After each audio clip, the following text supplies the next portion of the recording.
in terms of development of the area, what's the plan when you go into a situation like that where you're taking over businesses that I don't know how long ago the location in Houston was acquired and the one in Dallas was acquired.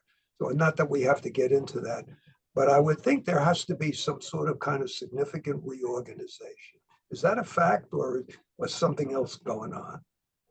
Yeah, no, that's exactly right. So this business, formerly Marimon Business Systems, has been in business for over 35 years. And a lot of the people that I inherited were, started here 20 years ago. And they've been used to upgrading their base and targeting public school districts and these things. And the direction we were heading to grow the business is completely different. And we needed to get the right people on the bus. And, to your point, Frank, we just had to do a reorg where, hey, if you're willing to change the way you've done things for the last 20 years, then great, you have a spot on the team. But if not, you just can't be here any longer. And that's what we did. And we brought in fresh faces that really folks that don't have industry experience, but they're willing to do the work, have a good attitude, and they're coachable.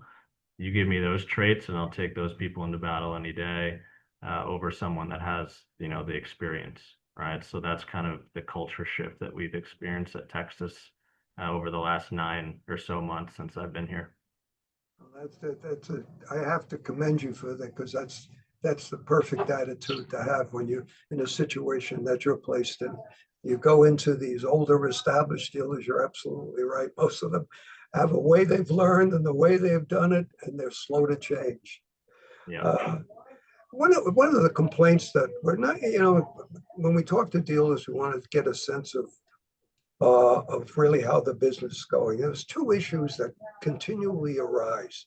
One is the question of profitability, and the other is, particularly in the MPS area, the substitution of A4 for A3. Is that something that you've addressed or felt is something you have to deal with? Yeah, absolutely. So, we're seeing a lot of the shift from A4 to A3 as well. And that's something that we're actually educating all of our prospective customers and customers on a daily basis. We typically find that less than 2% of print volume is 11 by 17. Yet you walk into a customer and they have 75% A3 devices. So we're opening their eyes to, the way this industry has been is every 5 years you renew that 50-page a minute device with the same 50-page a minute device, and no one stops to ask the question of, are we actually leveraging this machine? So that's where we bring visibility to an area of the business that's often gray for folks, and no one's really brought it up. So, with doing that, it allows us to build in more margins and be able to still do profitable transactions, even though we're selling them a lesser device and on the MPS. So it's actually been a great strategy for us. One of the things that I've been intrigued with, from my previous experience going back years ago with production print, is in the early days, the days that I was involved actually selling, the concept was you sell one big machine to a large office. And Xerox promoted that very heavily because nobody else had a big machine like they did. And then all of a sudden, things started to change when the foreign manufacturers started coming on with very aggressive and a very good product. They suddenly got to worried, you don't want to have a centralized area where you have to go and get your prints and things like that.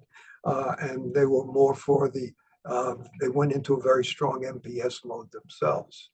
But you run into, for what we're hearing from dealers, that the lease life is generally 3 to 4 years for most MPS accounts. Is that valid in your case? Yeah, we actually have been doing longer term deals with folks. I mean, we're doing sometimes 6, 7, even 8-year contracts, because the reality is, 3-year contracts are advantageous for one person and one person only. It's the vendor that's upgrading and selling you the new gear 2 years into that 3-year deal, where these devices last way longer than 3 years. So we're bringing clients options that extend out to longer terms, obviously driving down their monthly payment, and is more in line with what they're looking to accomplish, which in today's current environment is driving down cost. So that message is resonating more than, maybe Jimmy at Xerox who's saying, let's upgrade your copier. So it's just a little bit of a different approach that we're taking, and it seems to be resonating with the market. That to me sounds absolutely terrific, because if you're able to sell an 8-year, you're getting leasing companies to buy into giving 8-year leases, because I know there was a lot of reluctance for them to go beyond 5, and that may be an outdated opinion. So please forgive me if it is. Yeah, no, that's certainly, and it's not for every deal, right? But there's certain instances where, COVID has helped in that sense, where you have a lot of contracts that are coming due, but they don't have the volume they typically would have had, because for 2 years out of that deal, there was zero volume on the devices. So we're seeing opportunities to extend those agreements out, and, little change management for the customer. It's always one of the biggest objections of, hey, I don't want to cause disruption in the business by swapping out 800 devices. Keep everything in place, and we'll simply extend that agreement out for you and drop your monthly payment. So it's a win-win for both sides, and the lessors are more open to it than they were previously. Well, that's good to hear, because the lessors were a problem previously with that. Yeah. Particularly as the dealers started to move more into production print, because as you know, the cost of some of these machines, you don't want to do a 3 or 4 year lease. You want to do it, as you say, 7, 8 years, and that's good to hear that they feel in much the same way. In terms of, you had to go out and replace people, obviously, as you said in the beginning. How difficult was it to recruit? Yeah, that's a good question. I think obviously it's difficult to find a talent. I think there's a lot of benefits of Flex that are attractive for folks coming into the industry.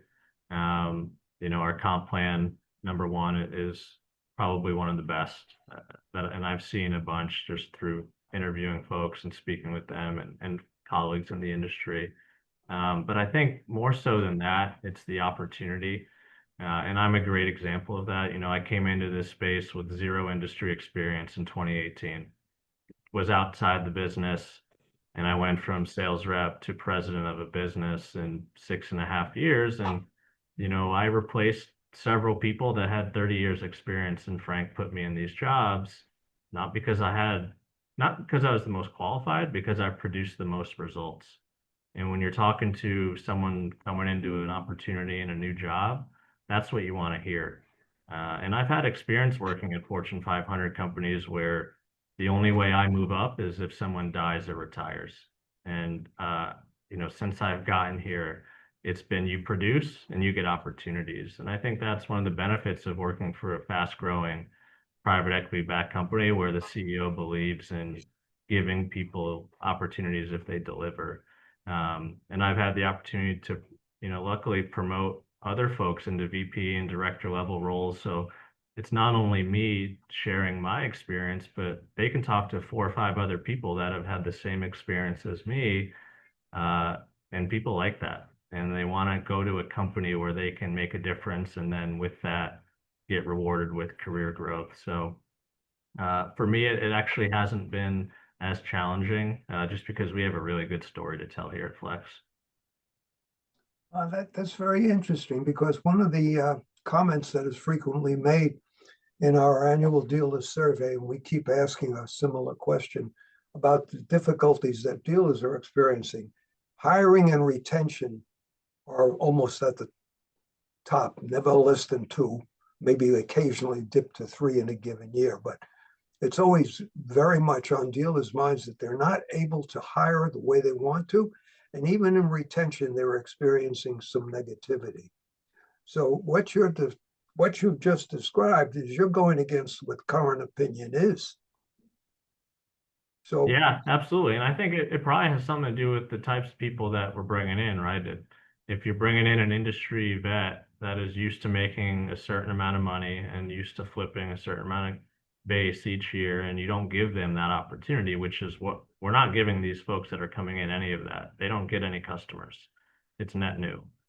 So I think that's where you lead to turnover. But if you bring someone in that's, at the early stages of their career and give them an opportunity to make more than they've ever made and get promoted if they do well and all of these things, people are loyal to that and they don't want to leave environments like that. So I think part of the problem is what type of people are we bringing in, and that will be a direct correlation to your retention rate.